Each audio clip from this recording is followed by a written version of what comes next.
Hello and welcome to BYJU'S Exam Prep IAS. Today we have a very interesting session for you. So congratulations to all of you who have cleared the examination when it comes to the mains level. And now you have to fill DAF-II form, which is Detailed Application Form 2. This is a very important form because this is you even before you reach the board. The board will have all information about you. And this form is generally very important because it basically dictates what questions are going to come to you in the board itself. So the agenda is we'll try to understand the process. How do we need to fill the form itself? What are the basic details? And we'll also make sure that you don't make mistakes, common mistakes. I'll also try to give you basic understanding of hobbies, a very interesting and important area for UPSC aspirants generally. So this is how we're going to go about it. We'll look at a sample form and we'll try to understand areas which are very important. For example, cadre and cadre allocation, and over and above that, how do you give preference? So when you'll fill the form, you need a picture. This is all digitally done, but you will get a preview like this. And you have to make sure that every detail is correct. Everything what you had written in the prelims form has to be reiterated, and some of the things will be auto-populated already. For example, your optional or your center for where you had to give the mains examination itself. So mother tongue, for example, if the mother tongue is not given in drop down, it goes into other. But please be sure what mother tongue you're giving. This is the first question somehow which UPSC asks. Thereafter, the place of birth. Your name, email and mobile number has already been provided to you through the form which you have already filled, and make sure that you're writing the same name, email and mobile when it comes to the form, because a lot of students change the mobile or the email. Try to make sure what you filled in the prelims form, you are having a consistent understanding and consistent. So name as per matriculation, email and mobile number as what you have filled previously. We get a lot of questions. Can we change the number? Can we change the email ID? Don't give too many numbers or contradictory information to UPSC generally. Thereafter, place of birth, post office, city, district, state and pin code. Everything is mandatory. Make sure that you have the exact right address. More than that, your appointment letter will come on this address to make sure that all addresses are working, and it should not be an address which you've given randomly and somebody lives there. Thereafter, name of father. But what is an interesting thing is nationality, profession. Now, for example, the profession is private, then this automatically becomes auto blank. But if it is government service, please do mention the rank at which your father is or has retired from. This is again very important because these things are cross-checked by UPSC generally, and you have to make sure that every information is totally correct and precise. So from father's profession to mother's profession, for example, here it's housewife, house manager, housemaker. So therefore it automatically becomes blank. But if you write private, it will become auto blank here itself. It's a drop-down based concept. Make sure that every information is precise. If you have no option, go for something like others, because you cannot give this form with vague information, because then the UPSC will ask you, the board will ask you, what is the information provided? And make sure that you keep a copy of this form, because they can cross-check that do you remember filling this form? Do you remember the details you filled in the form? Thereafter, annual income of mother and father is a very important concept. Be in lakhs. Don't go to the precise number itself. Round it off lower or higher. That is totally your call. Thereafter, for example, now you have to, this is an example, Rajasthan, you can put any state you're coming from. Originally belongs, this is a very important word. Originally belongs. This is a very important word because this means that some of us may be migrants. We may be living in Delhi or a metropolitan city. But if your father or mother belongs to a different state, make sure that you mention that state. Do not mention your current address. Mention where you come from. So from where you originally belong, for example, an ancestral town there or ancestral, what we call as house, you have to make sure ancestral ideas and ancestral belonging is something which is talked about. So please make sure here again you talk to your parents that you are not using your current address as a way of originally belonging, and you are asking your parents where do they come from. Thereafter father's present postal address. Every page will automatically have your roll number and signature once you upload it. Then comes the address of mother and father separately. The addresses can be the same throughout the form, There's no issue with regards to that. But again, be consistent. It cannot be that you write a different address here, then a different state here, and then a different address here, Don't do these things. These things are very peculiar and can be picked up by the board, and you can be asked that why did you fill your place of birth and along with that different? And if it is different, then why is that you are in a different area where you belong to? And how is that you were born in a place where your parents do not have an address? This makes sure. Very, very important point. You have to make sure that, for example, mother's address and present postal address is different from where you were born. So why is that? These are very interesting, peculiar questions which can become conversations over a period of time. You have to make sure that you have answers for all of these things. Place of birth, okay, but the addresses should match, or you should have a justification for everything. Everything which you write here goes to the board before you enter the board room itself, and they will have these very interesting observations for you. Thereafter, now they will ask you this question. This is a yes or no question. If you have 5 acres of land and above, residential flat more than 1,000 square feet, residential plot more than 1,000 square yards, or residential plot 200 square yards above, don't be vague here again. There cannot be maybe, it has to be yes or no. If you have any of these 4, the answer becomes yes. Thereafter, 2 very, very important questions. When you'll actually fill it up, it will auto-populate as a table. This is from matriculation till graduation. So your 10th, 12th, and your BA Honors, BA program, your BTech, or whatever the graduation level, as it is, graduation level is necessary, graduation level qualification is. Thereafter, from post-graduation and above, you can write another set of different things. Now here again, keep every roll number correct, marks totally correct, and be precise when it comes to what board you are, college name, and university. A lot of questions come from 5 and 6. Because this is a very important conversation point with the board itself, that what is your experience, how were you going through your education itself, what is your specialization. For example, your optional is different from what you did in graduation. That's a very standard question which comes. For example, you are BTech and you have given optional sociology, anthropology, history, or political science. So the question would be, why as an engineer you've taken this subject? For example, you have BA Honors in history, but you have taken sociology or anthropology as your optional. That becomes a very relevant question, which again the board knows very, very well. So make sure that you have an idea why you took that subject and why is there maybe discrepancies in you doing, for example, BA Honors economics and then taking history as your optional. This is a very important section. 4 and 5, very precise points and very precise information. No information should be made up or should be incorrect. Thereafter, 6th question is also quite interesting.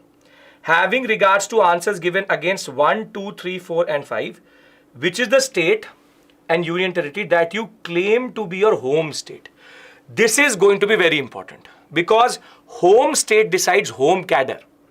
And therefore, even if there's a difference, for example, in this what we call as the father's address and mother's address, and anywhere else where you've mentioned the address itself, irrespective of that, what do you claim as your home state is very, very important. This is going to decide what you can fill in the next section when it comes to IAS and IPS.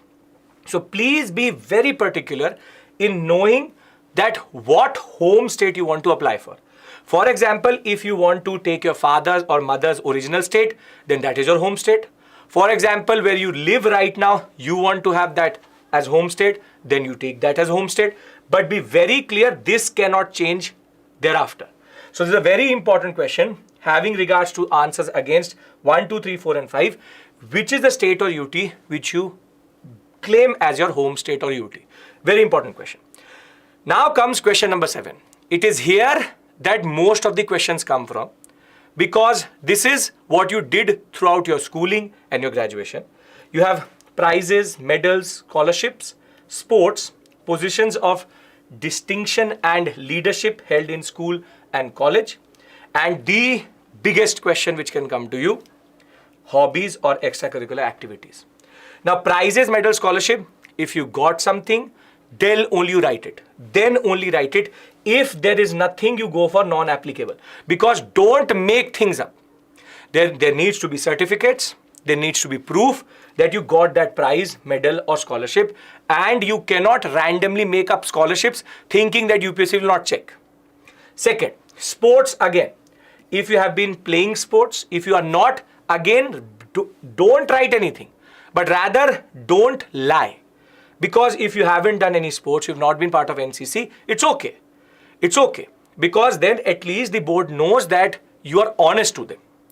Thereafter, again, if you are a working professional, maybe the leadership positions you've taken. If you're in school, you have house captain, what we call as a cultural secretary, cultural president. These things can be written here, becomes a conversation point. But the biggest conversation point, and this is where I want to emphasize, is hobbies. Now, a standard question which comes to us once people clear mains is, what should I write in hobbies? Because we understand as UPSC aspirants, it's quite difficult to have hobbies because it is already a very tough examination, needs a lot of commitment. So having hobbies is mostly a luxury, but some of you can have it, some of you cannot have it. Now the point is, here again, don't lie. For example, if you like cricket, you can write cricket. If you listen to music, write music, but not Hollywood and these new music, classical music. Be very specific to genres because the board can ask you what type of music do you like. So then you have to be very specific that I like, for example, Thumri, Khayal, Dhrupad. Then they can have a conversation you about that also. Thereafter, for example, we have written music, you've written cooking. But then they ask you what type of food you cook. And you say that, sir, I can make Maggi. That is something very problematic. You have to be very clear what genre of food you make. Then dances. If you are a practicing dancer, write it down. Cricket, then you should know the rules. For example, people write reading books. Then what is the book you've read? Then you can't say that I've read the books for UPSC. You need to know fiction, non-fiction, historical, non-historical. What type of books do you read? Everything which you write here can be asked in the examination. Standard could be newspaper reading, but then you should know the editorials. For example, who is a standard editorial personality in Hindu newspaper or Indian Express? Or for example, which day does the explained page come? Which days does the science and technology page come? These things are very important. So newspaper reading is something which is standard because as UPSC aspirants, you have to, as it is, do it. Thereafter, you can always write books. Then you can always write any sport which you follow. For example, Formula 1, or for example, you can go for football or cricket or volleyball or hockey, anything. Thereafter, some of you painting. But then again, what genre of painting? Who is the most important proponent there? Thereafter, you can write music, dance. Even if you like movies, be very specific to know that there has been a history of movies and movies have been evolving. Over and above that, there are genres within movies itself. So if you write movies, you have to make sure that you know what you are saying. For example, some people write yoga. Then you should be ready to do certain asanas or pranayams in the board itself. There have been multiple stories in which UPSC board has asked you to do it. Thereafter, if you're writing something very, very specific, be very clear that you know something about it for sure. This is the area which is the most common out of which the questions come, which is extracurricular activities. Question number 7 needs to be managed very properly with a lot of care. You can consult people, you can think about yourself, you can also develop something in the period between mains and the interview itself, but don't fake it. Because once the board gets to know that you have just made up something here, they will destroy your interview for sure. So be very specific. You have gone through art and culture. In art and culture, you were introduced to certain music, to certain dances, to certain theater forms, to certain forms of cultural aspects to you. For example, you do photography, but then what type of photography? Then you like to watch documentaries, but then what type of documentaries? Everything which you write here, you should know the why, how, and the famous proponent out of it. This is a very, very important question. Here again, do not lie, be very specific. Some of you have this blank, that does not matter. UPSC is just trying to know you. When it is trying to know you, be very honest about it. I cannot emphasize enough how important this question is, and most of the questions evolve here. Newspaper reading, reading books, movies, music, dance is very standard. Cricket is again something very standard, but again, try to know about the rules and regulations of cricket. Thereafter, don't write random things. For example, you start to write that I watch something very specific. Even if you're writing, for example, K-pop or Korean dramas, be very specific. Where did you get to know about it? What do you like about it? And the board average age is more or less the age of your parents, and therefore you have to be very relevant to that also. It's a strategic idea wherein you always try to keep something. For example, if you keep music, you can always make sure that you can keep classical music, because then something can connect with a board member, and therefore you can have a good conversation with that person. This is where make and break happens, and this is where your interview can go really bad or really well, because most of the other questions are about what you've done and what is your qualification, which you already would be very good about. It is here where students make up mostly the biggest lies, and they have to stay away from that. My biggest recommendation to you will be hobbies. Please make sure, don't make them up. If you can develop something in the next 1 to 2 months, very good. If you can't, keep it to the minimum. I've seen students with only 2 or even 1 hobby getting a very good rank. So it's not that if you'll fill up this whole section, they will think, oh, the student is very, very good in extracurricular activities. That is not the criteria to get selected for this examination. This is only a conversation point. Make sure that you don't lie and be very precise. Thereafter, these are the 2 new sections, 8A and 8B. Here, for IAS, Indian Administrative Service, and IPS, you have to indicate, do you prefer your home, this is an example, do you prefer your home state as your home cadre?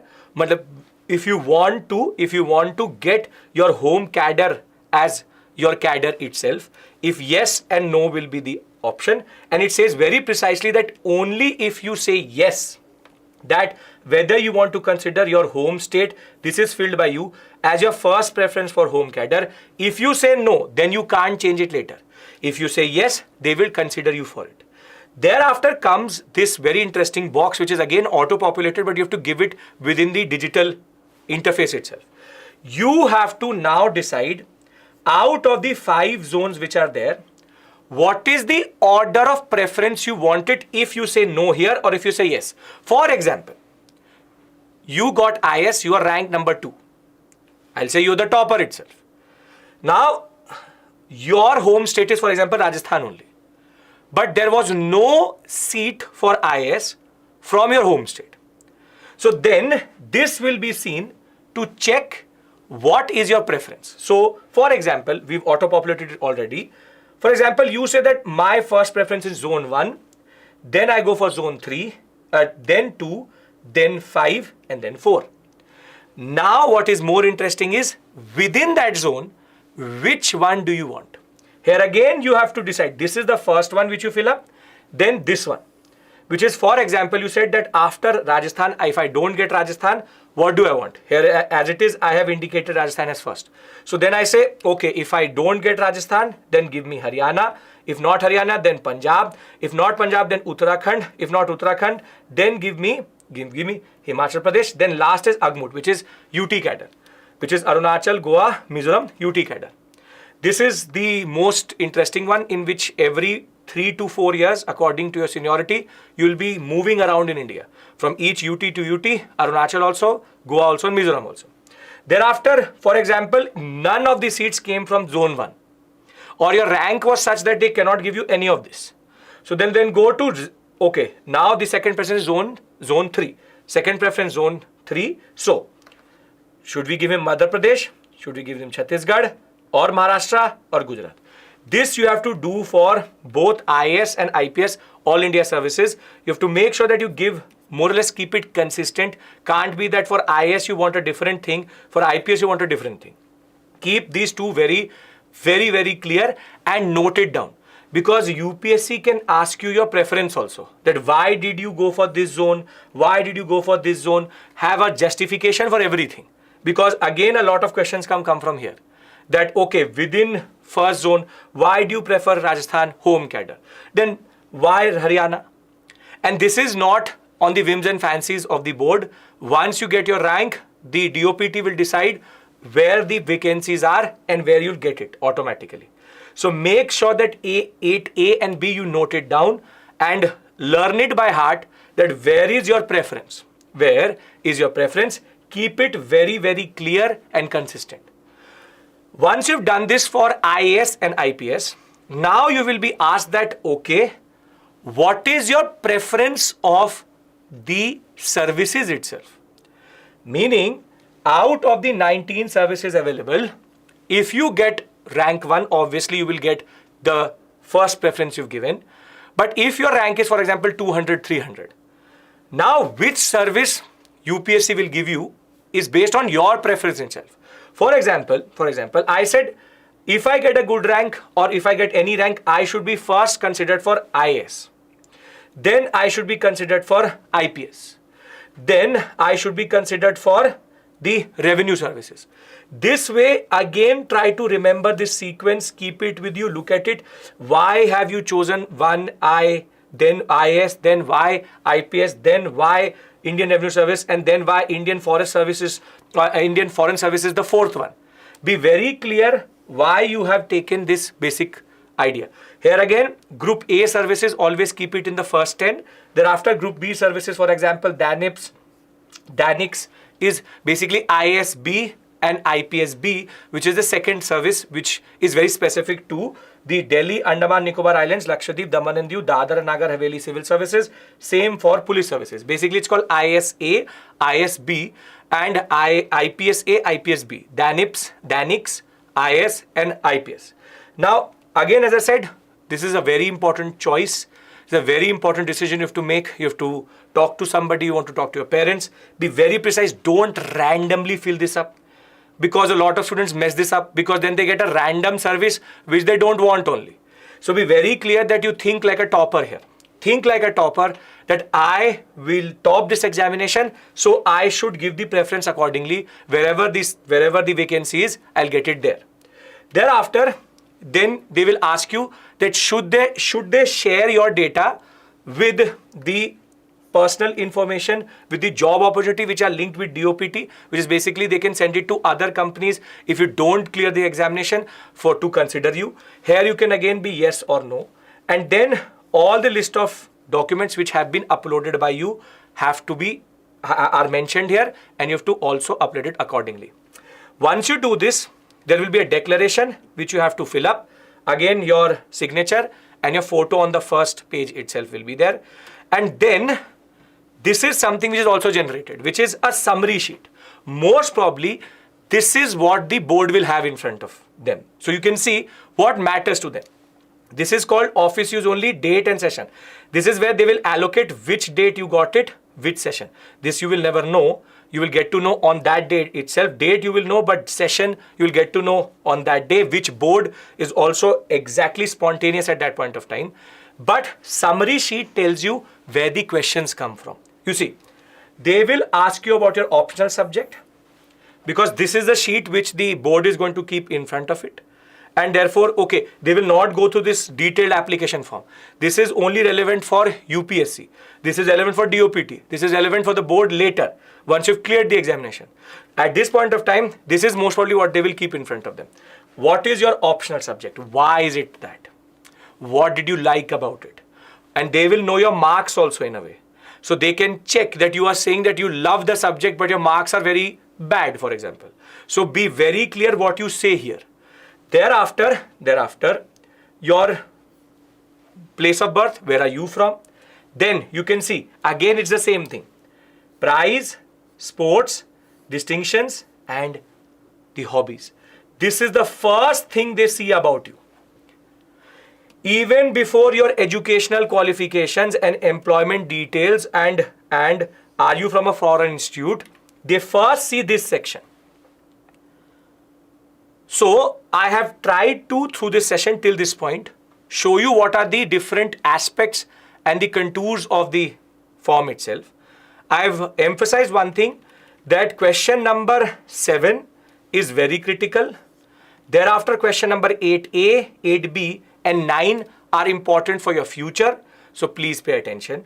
There should be no discrepancy when it comes to any addresses.